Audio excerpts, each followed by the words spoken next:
ESG mutual funds के बारे में आप सब जानते होंगे, एनवायरमेंटल, सोशल एंड गवर्नेंस।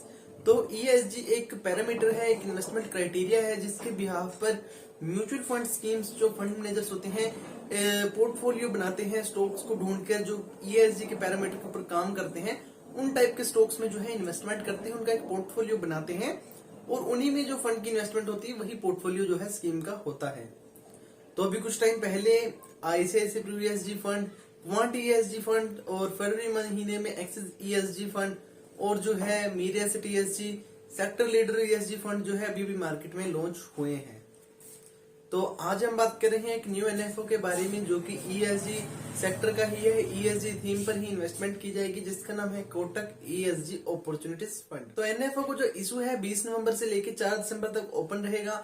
तो जो भी इन्वेस्टर्स में इन्वेस्टमेंट करना चाहते हैं वो इन्वेस्टर जो है 20 नवंबर से लेकर 4 दिसंबर के बीच में ड्यूरिंग NFO पीरियड सब्सक्राइब कर सकते हैं और उसके बाद जो है आफ्टर 5 डेज के बाद जो है कोई भी इन्वेस्टर जो है इसमें सब्सक्रिप्शन कर पाएगा, इन्वेस्टमेंट कर पाएगा। तो जैसा कि इन्वेस्टमेंट करने से पहले ऐसी बहुत सी बातें होती हैं जो जान लेनी चाहिए इन्वेस्टमेंट करने से पहले किसी भी एसेट में या किसी भी स्कीम में। तो चलिए आज हम बात करें कोटक ESG अपॉर्चुनिटीज फंड के बारे में और जानेंगे आपको इन्वेस्टमेंट करना है या नहीं करना। देखिए ESG थीम है जो कि मुझे बहुत अच्छी लगती है। ESG सेक्टर के जो फंड्स हैं थीम्स बेस्ड फंड है, बहुत अच्छे लगते हैं। तो इन्वेस्टमेंट ना करने का तो सवाल ही पैदा नहीं होता। तो आप इन्वेस्टमेंट कर सकते हैं, बट उससे पहले आपको थोड़ी सी जानकारी जो फंड के बारे में देनी है। तो चलिए चलते हैं स्क्रीन की ओर। अगर उससे पहले आप हमारे चैनल पर नए आए हैं तो चैनल को सब्सक्राइब कर दीजिए और अगर आप किसी भी टाइप की इन्वेस्टमेंट एडवाइजरी चाहते हैं स्क्रीन पर दिए गए नंबर पर आप हमसे कॉन्टेक्ट कर सकते हैं। चलिए शुरू करते हैं। तो चलिए बात करते हैं ESG के बारे में। देखिए ESG है जो 3 वर्ड से मिलकर बना है। ESG environmental, social, governance. Environmental का मतलब इन्वायरमेंट के बारे में आप सब जानते हैं, वातावरण, पर्यावरण। सोशल के बारे में आप सब जानते हैं, समाज। और गवर्नेंस के बारे में आप सब जानते हैं, प्रशासन या शासन। Environmental criteria consider how a company performs as a steward of nature. तो जो इन्वायरमेंटल क्राइटेरिया है वो चेक करते हैं कि कंपनी जो प्रकृति के साथ कैसा मैनेज कर रही है। और जो सोशल क्राइटेरिया है, सोशल क्राइटेरिया यानी कि सामाजिक क्राइटेरिया है, वो देखते हैं कि कंपनी कैसे मैनेज कर रही है, रिलेशनशिप कैसे मैनेज कर रही है अपने एम्प्लॉयज़ के साथ, जो कंपनी में एम्प्लॉयज़ काम कर रहे हैं, सप्लायर्स के साथ, जो कंपनी के कस्टमर्स हैं, और and the communities where it operates. और जो कम्युनिटी है, जो समाज है जहाँ पर वो काम कर रही है, उसके साथ किस प्रकार जो रिलेशनशिप हैं कंपनी के। गवर्नेंस जो है, प्रशासन है, governance deals with the company's leadership, executive pay, audits, internal controls and share holder rights. तो जो गवर्नेंस है, शासन है, वो देखते हैं कि कंपनीज के डील्स करते हैं कि कंपनीज की leadership, executive pay, audits, internal controls और शेयर होल्डर के राइट्स कैसे हैं। तो ESG कंपनी फॉर एग्जांपल के लिए मैं आपको बता दूं, Infosys, BPCL, Mahindra and Mahindra, ITC ऐसी कंपनीज ESG क्राइटेरिया में आती हैं। तो हम बात कर रहे हैं कोटक ESG अपॉर्चुनिटीज फंड के बारे में। तो फंड है, जो फंड का इशू है वो सब्सक्रिप्शन के लिए ओपन होगा 20 नवंबर 2020 से।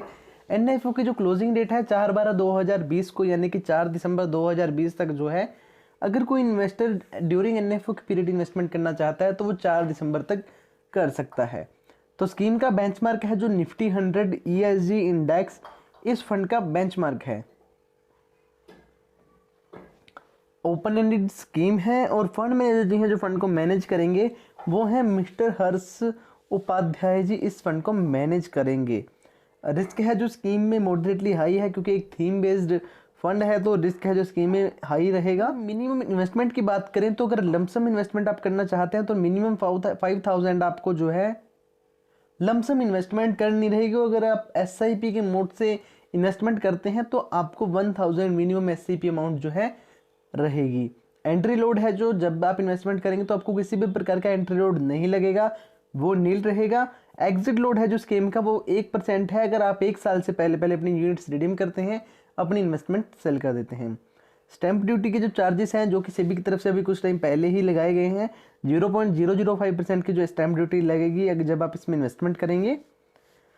तो चलिए बढ़ते हैं स्कीम की इन्वेस्टमेंट ऑब्जेक्टिव के बारे में बात करेंगे।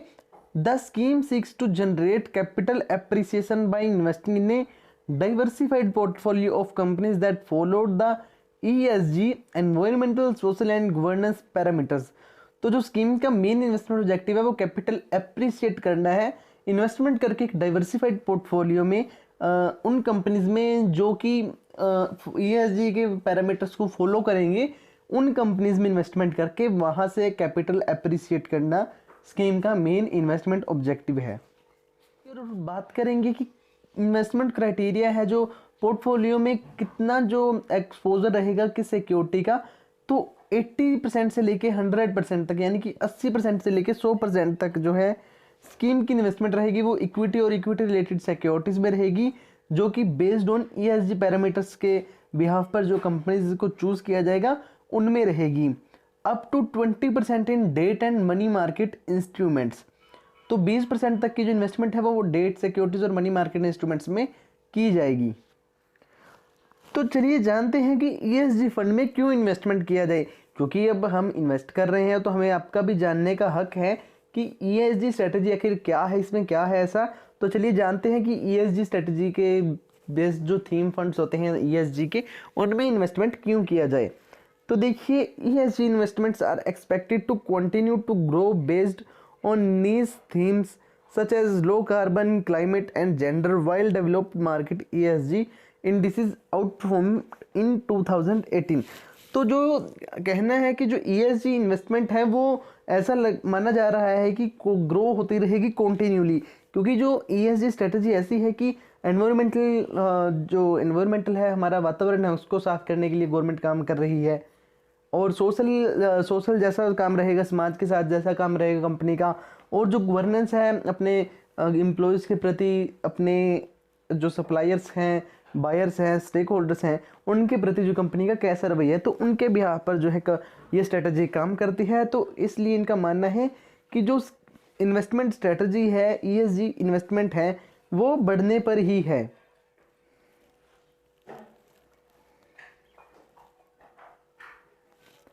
There has been strong research evidence of ESG investing delivering superior returns since companies with strong sustainability scores demonstrate better operational performance and less risky। तो स्ट्रॉन्ग रिसर्च की गई है ESG इन्वेस्टिंग पर कि जो कंपनीज इसके अंडर क्राइटेरिया में आती हैं उन्होंने सुपीरियर रिटर्न्स, यानी कि और कंपनीज के बजाय अच्छी रिटर्न्स दिए हैं, बहुत ही अच्छी सुपीरियर रिटर्न्स दिए हैं जब से कंपनीज के साथ स्ट्रॉन्ग सस्टेनेबिलिटी, मतलब कि कंपनीज के पास स्ट्रॉन्ग सस्टेनेबिलिटी है कि वो बुरे वक्त में भी कंपनी को अच्छा परफॉर्म कर पाए और जो है अलाइव कर पाए। और जो ESG इन्वेस्टमेंट क्राइटेरिया पर, पैरामीटर्स पर कंपनीज होती हैं वो लेस रिस्की होती हैं और अच्छी परफॉर्मेंस करती हैं अनदर कंपनीज से। The ESG criteria is new in India. तो जो ESG है, जैसा कि मैंने आपको बताया कि फ़िलहाल अभी इसी साल में 5 ESG फंड के जो NFO हैं अभी लॉन्च हुए हैं, तो उससे पहले सिर्फ SBI ESG और क्वांटम ESG फंड ही मार्केट में थे। तो अभी धीरे धीरे ESG क्राइटेरिया को यूज़ किया जा रहा है, AMCs जो है न्यू फंड ऑफर लाई जा रही हैं, ESG फंड्स जो हैं लाए जा रहे हैं। तो अभी जो ESG क्राइटेरिया है, ESG स्ट्रेटजी है, वो अभी इंडिया में फ़िलहाल नहीं है, लोग अभी समझ रहे हैं इसके बारे में। ए म्यूचुअल फंड में और may not gain from such a new strategy in the short term. तो जो इस प्रकार के म्यूचुअल फंड्स होंगे जो इन टाइप की स्ट्रेटजीज पर काम करते हैं, जो इन बेस्ड पर थीम्स म्यूचुअल फंड्स होते हैं ESG स्ट्रेटजी के थीम पर, वो शॉर्ट टर्म में आपको अच्छा प्रॉफिट नहीं दे सकते। अगर आप लॉन्ग टर्म के लिए इन्वेस्टमेंट करते हैं ESG सेक्टर फंड्स में तो आपको अच्छी रिटर्न्स मिलेंगी। तो देखिए, बात करते हैं कि आपको इन्वेस्टमेंट करनी चाहिए या नहीं करनी चाहिए। देखिए, बिल्कुल ही करनी चाहिए इन्वेस्टमेंट। जैसा मैंने आपको कहा कि ना करने का सवाल ही नहीं होता। तो अगर आप थोड़ा सा पोर्शन भी अपना इसमें रख देंगे ESG फंड में, और जो इन्वेस्टर्स हैं जानना चाहते हैं ESG स्ट्रेटजी के बारे में, तो मैं जल्दी ही एक वीडियो लाने वाला हूँ ESG को डिस्क्राइब करने के लिए, ESG स्ट्रेटजी को अच्छे से डिस्क्राइब करने के लिए, ताकि उनको भी आसानी हो समझने में और इन्वेस्टमेंट करने में। तो जो इन्वेस्टर जो इन्वेस्ट करना चाहते हैं ESG फंड्स में, और उन्होंने अभी तक फिलहाल ESG के किसी भी NFO या किसी भी स्कीम में इन्वेस्टमेंट नहीं किया, तो उस टाइप के जो इन्वेस्टर हैं ESG इसमें इन्वेस्टमेंट कर सकते हैं कोटक ESG अपॉर्चुनिटीज फंड में। और जिनकी प्रोफाइल हाई रिस्क की है, जो रिस्क हाई चाहते हैं इन्वेस्टर, जो हाई रिस्क कैपेबिलिटी कर रखते हैं अपने पोर्टफोलियो में, उस टाइप के इन्वेस्टर्स इसमें इन्वेस्टमेंट कर सकते हैं। बट इन्वेस्टमेंट करने से पहले आप अपने फाइनेंशियल एडवाइजर से जरूर सलाह लीजिए, तभी इसमें इन्वेस्टमेंट कीजिए। और अगर आपको किसी भी टाइप की इन्वेस्टमेंट एडवाइजरी चाहिए तो स्क्रीन पर दिए गए नंबर पर आप हमसे कॉन्टैक्ट कर सकते हैं। तो बात को यहीं पर, अगर वीडियो में दी गई इन्फॉर्मेशन आपको अच्छी लगी हो तो वीडियो को लाइक कर दीजिए और चैनल को सब्सक्राइब कर दीजिए।